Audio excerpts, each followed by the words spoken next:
Kev G, weather overview. How you doing out there, everybody? Well, we have some unsettled weather the next few days. It won't be raining the entire time, but we'll have our share of chances anyway for showers and thunderstorms. I think the best chance we have is tomorrow, Wednesday.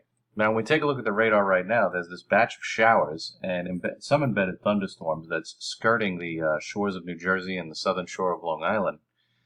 This is mainly going to stay to our east today, but there'll be more showers and thunderstorms that will appear over the next few days as we have an active northern jet stream, and it's bringing in some cold fronts, and a series of these fronts will move through over the next few days. And this is why NOAA has such a high chance of showers and thunderstorms the next few days, just due to the fact that we have all this that we have to move through.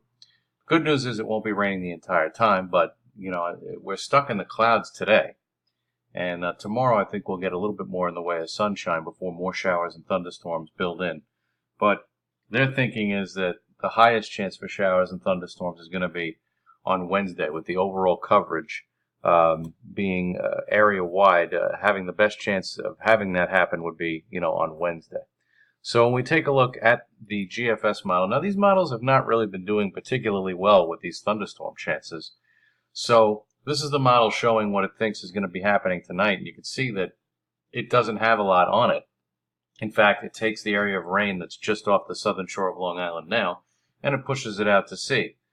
But I would definitely not rule out a shower or thunderstorm at any point today. I think that as the evening progresses tonight, those chances will decrease in general, but anyone stands a chance of seeing a shower or a passing thunderstorm today. And then tomorrow we look for a more robust threat as these showers and thunderstorms start to get going, probably by middle to late afternoon, and then they'll sweep through the entire region from west to east. And we'll get a break, and then more showers and storms will develop for Thursday, but I think the coverage will be less. And so there might not, some areas may not see anything on Thursday. And then we sort of wind it down because high pressure then asserts itself for the weekend, and we have a nice weekend. The main theme in all of this is, in the medium to long range, is that when we look at the European, we see that the active northern jet stream is exerting its influence just like it did in late June and early July before the heat wave came calling for the middle of the month. And we see this active jet, and it's going to be persisting into a good part of next week. So I think the overall bottom line with that is that when we take a look at the temperatures off of Weather Underground, nothing too extreme as far as heat is concerned. And I think we may look back on that heat wave from the middle of July and say to ourselves, wow, that was the hottest it got for consistently hot anyway.